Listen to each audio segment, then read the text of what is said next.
సనాతన ధర్మం ఆగమ శాస్త్రం నిబంధనల ప్రకారం టీటీడీ గోశాలలో గోవుల సంరక్షణ జరుగుతుందని రాష్ట్ర దేవాదాయ శాఖ మంత్రి ఆనం రామనారాయణ రెడ్డి వెల్లడించారు. హైందవ ఆగమాలకు విలువ ఇవ్వని వారు విమర్శించడం శోచనీయమన్నారు. ఒంటిమిట్టలో శ్రీ సీతారాముల కళ్యాణోత్సవాన్ని మహాద్భుతంగా భక్తజన సమూహం సమక్షంలో నిర్వహిస్తుంటే చూసి ఓర్వలేక గోవులు చనిపోయాయంటూ ఆరోపణలు చేయడం తగదన్నారు. టీటీడీ గోశాలలో దాదాపు 230 మంది పరిచారకులు గోవులకు సంరక్షణ చేస్తున్నారని, రోజువారీగా క్రమం తప్పకుండా దాన అందిస్తున్నారని మాట్లాడారు. అనుకోని సందర్భాల్లో గోవుల సహజ మరణాలను టీటీడీ ప్రతిష్టను దెబ్బతీసేలా విష ప్రచారం చేయడం వారికి తగదని హితవు పలికారు. టీటీడీ మాజీ చైర్మన్ శ్రీ బి కరుణాకర్ రెడ్డికి గోమాత విలువ తెలుసా, అమ్మ అనే పదానికి అర్థం తెలుసా అని మంత్రి ఆనం ప్రశ్నించారు. సనాతన ధర్మం విలువలను మీ కుటుంబంలో అమలు చేస్తున్నారా అని మాట్లాడారు. టీటీడీ గోశాలలో 258 మంది సిబ్బంది గోవుల సంరక్షణలో విధులు నిర్వహిస్తూ ఎప్పటికప్పుడు గోవుల సంరక్షణకు ప్రత్యేక శ్రద్ధ తీసుకుంటున్నారు.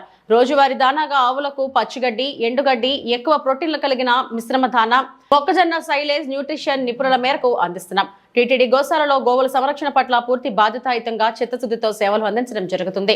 టీటీడీ మాజీ చైర్మన్ శ్రీ భూమన కరుణాకర్ రెడ్డి ఈ 3 నెలల్లో టీటీడీ అధికారుల నిర్లక్ష్య కారణంగా 100 గోవులు చనిపోయాయని, గో సంరక్షణ సరిగ్గా జరగడం లేదని, దానా సక్రమంగా అందించడం లేదని మాట్లాడడం సరికాదన్నారు. కోదండరామస్వామి యొక్క కళ్యాణం గడిచిన వారం రోజుల పైగా ఎందరో భక్తుల యొక్క మనోభావాలకు అద్దం పెట్టే విధంగా కార్యక్రమాలు నిర్వహిస్తూ టీటీడీ ఆలయ ఆధ్వర్యంలో చైర్మన్ గారు, ఈఓ గారు, పాలక మండలి, రాష్ట్ర ప్రభుత్వ అధికార యంత్రాంగం అంతా ఏకమై ఒక వైభవోపేతమైనటువంటి కోదండరాముని యొక్క కళ్యాణాన్ని ఈరోజు తిలకించడానికి ప్రజలు వేలాదిగా తరలి వస్తుంటే, గతంలో ఇదే సంస్థలో అధ్యక్షుడిగా పనిచేసినటువంటి వ్యక్తి సంస్థ పైన, ఆలయ వ్యవస్థ పైన, ఆగమ శాస్త్రాల పైన, సనాతన ధర్మాల పైన విచ్చలవిడిగా నోరు పారేసుకోవడం చూస్తే ఏమాత్రం హైందవ సంస్కృతికి, హైందవ విధానాలకు, ఆగమ శాస్త్రాలకు వీళ్ళు విలువ ఇవ్వనటువంటి వాళ్ళని చెప్పి ఏట తెల్లమవుతుంది. మాటల పలుకుల్లో కాదు, గుండె లోతుల్లో నుంచి ఆధ్యాత్మికతని చూపించేటువంటి పరిస్థితి ఈనాడు ప్రభుత్వంలో కానీ, తిరుమల తిరుపతి దేవస్థానంలో కానీ పెద్దలందరి యొక్క నేతృత్వంలో పనులు జరుగుతున్నాయి. రథాలు తగలబెట్టారు. పవిత్రమైనటువంటి లక్ష్మీ నరసింహస్వామి ఆలయంలో రథం తగలబెట్టారు. వెంకటేశ్వర స్వామి ఆలయంలో నెల్లూరు జిల్లాలో రథం తగలబెట్టారు.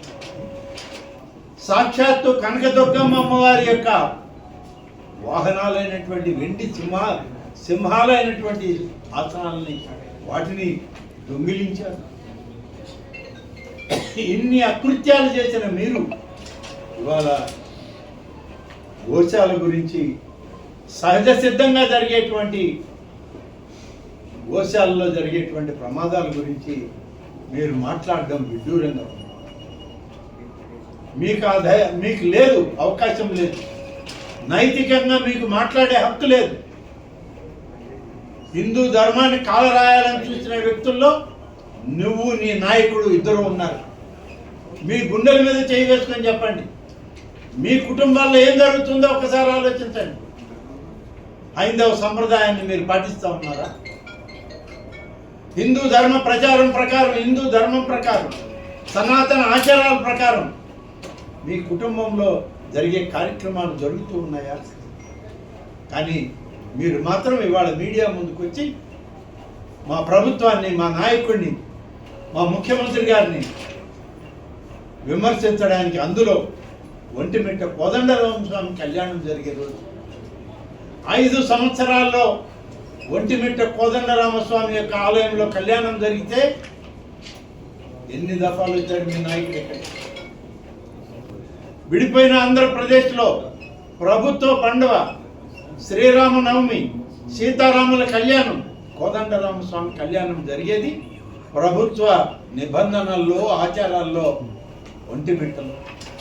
ఒక్క రోజైనా వచ్చారా? సతీ సమేతంగా వచ్చి అమ్మవారికి పవిత్రమైనటువంటి పట్టు వస్త్రాలను ఇచ్చారా? ముత్యాల తలంబ్రాల్ని మీరు ఇవ్వగలిగారా? లేదే. దేశ విదేశాల్లో కూడా ఇవాళ తిరుమల తిరుపతి దేవస్థానం గత పరిస్థితుల్ని అధిగమించి ఎక్కువగా పూజాది కార్యక్రమాలు, అలాగే అన్ని కార్యక్రమాల్లో కూడా ఇవాళ ప్రతిష్టాత్మకంగా ప్రభుత్వం, పాలకవర్గం తీసుకుంటుంది అని చెప్పి చెప్పడం జరుగుతుంది. ఇవన్నీ చూసి ఓర్వలేనటువంటి వ్యక్తులు ఉంటారు.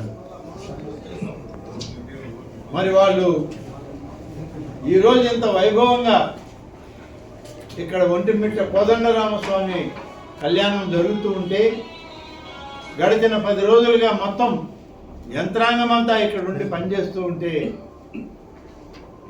చూసి ఓర్వలేక, గోశాలలో కొన్ని ఆవులు చనిపోయేటువంటిది అది గ్లోబల్స్ ప్రచారం చేయడానికి పూనుకోవడం చాలా బాధాకరం, దురదృష్టకరం.